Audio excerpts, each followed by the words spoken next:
Yes, ready, start.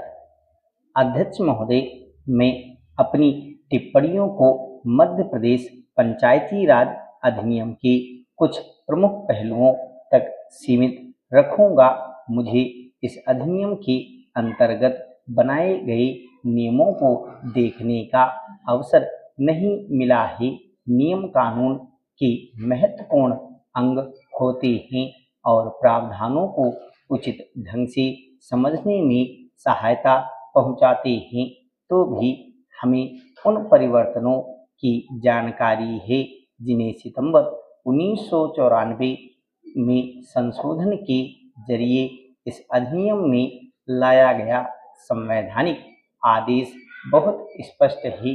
इसमें बताया गया है कि पंचायतों को कैसा होना चाहिए, उनके अधिकार क्या हैं और अगर उन्हें वित्तीय और मानवीय संसाधन उपलब्ध कर दिए जाएं तो अपने दायित्वों को निभाने के लिए उन्हें कौन से कार्य करने हैं। पंचायतों की कामकाज संबंधी स्वायत्तता और उनकी जवाबदेही और उनकी पारदर्शिता भी अत्यंत महत्वपूर्ण है। जब हम मध्य प्रदेश के परिदृश्य पर निगाह डालते हैं तो मुझे अनुभव होता है कि यहाँ आशा की किरण है। मध्य प्रदेश एक बहुत बड़ा राज्य है।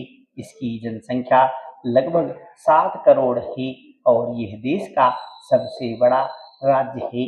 यहाँ पंचायतों में लगभग 5 लाख वार्ड हैं और चुनावों के संचालन में 5 लाख लोग शामिल रहे हैं। यहाँ चुनाव कराना निश्चय ही बहुत बड़ा काम था और एक बार में ही सफलतापूर्वक चुनाव का संपन्न हो जाने का श्रेय राज्य प्रशासन को जाता है। एक और महत्वपूर्ण बात है सत्ता का हस्तांतरण। मैंने अगस्त 1994 के सरकारी आदेश का अध्ययन किया है। इसमें 24 अनुसूचियां हैं जो सरकार के विभिन्न विभागों द्वारा पंचायतों को सत्ता के हस्तांतरण का संकेत देती हैं। इसके लिए बहुत सावधानी पूर्वक अभ्यास किया गया है और विभिन्न स्तरों पर सत्ता को हस्तांतरित किया गया है। स्वयं इस अधिनियम में ग्राम पंचायतों को अधिकांशतः नगर पालिका संबंधी कामकाज दिए गए हैं। जनपद पंचायत को विकास संबंधी कार्य और जिला पंचायत को अन्वीक्षण का काम सौंपा गया है। लेकिन जो आदेश जारी किए गए हैं उनमें विकास संबंधी कार्यों को सभी स्तरों पर पंचायतों को दिया गया है। यह एक सुखद परिवर्तन है। फिर भी यह काम अभी होना बाकी है कि इन प्रावधानों को अधिनियम में शामिल कर लिया जाए ताकि एक तरह का स्थायित्व और वैधानिक सुरक्षा प्राप्त हो। राजस्व संबंधी कामकाज के बारे में व्यवस्था विशेष रूप से उत्साहवर्धक है। भू राजस्व की वसूली और साथ ही इसके विनियोग का काम पंचायतों को दिया गया है, जो उचित ही है।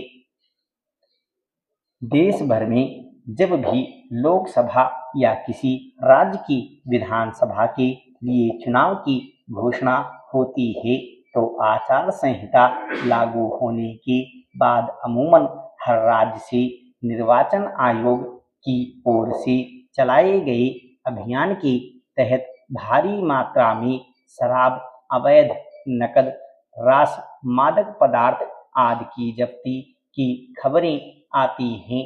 दरअसल इस अभियान का मकसद ये होता है कि मतदाताओं के बीच नकदी या शराब आदि बांटकर मतदान की प्रक्रिया को किसी खास दल या उम्मीदवार के प्रलोभन में आकर प्रभावित होने से रोका जाए।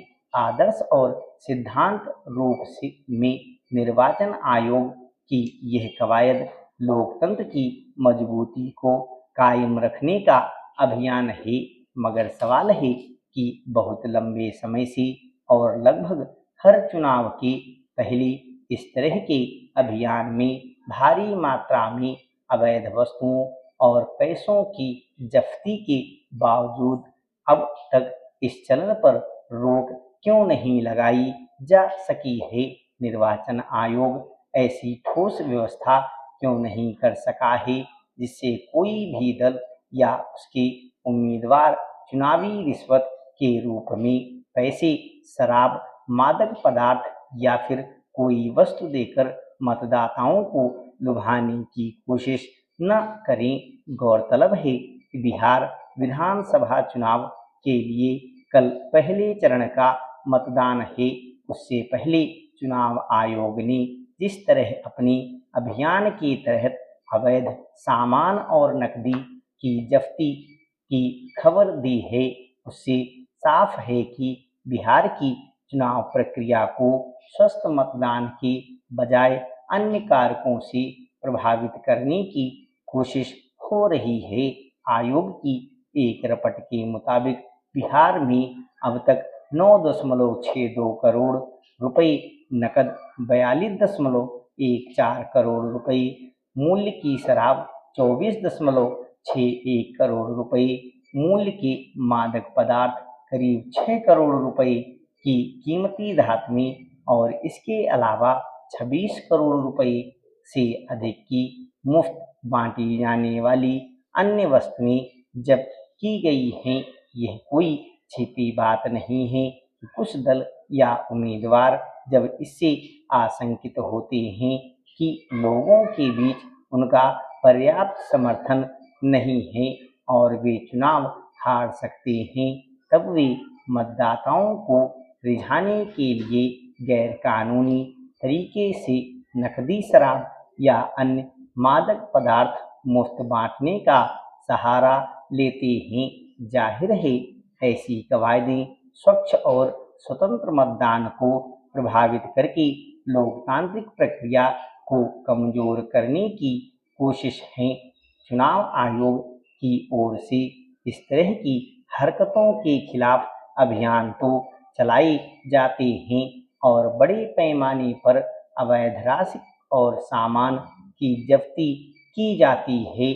कुछ लोगों को गिरफ्तार भी किया जाता है, मगर आम लोगों तक यह खबर शायद कभी नहीं पहुंच पाती है कि व्यापक स्तर पर जब्ती के बाद आयोग ने उसके वास्तविक आरोपियों को कानून के कटघरे में खड़ा कराया या नहीं, उसके खिलाफ कोई सख्त कार्रवाई हुई या नहीं।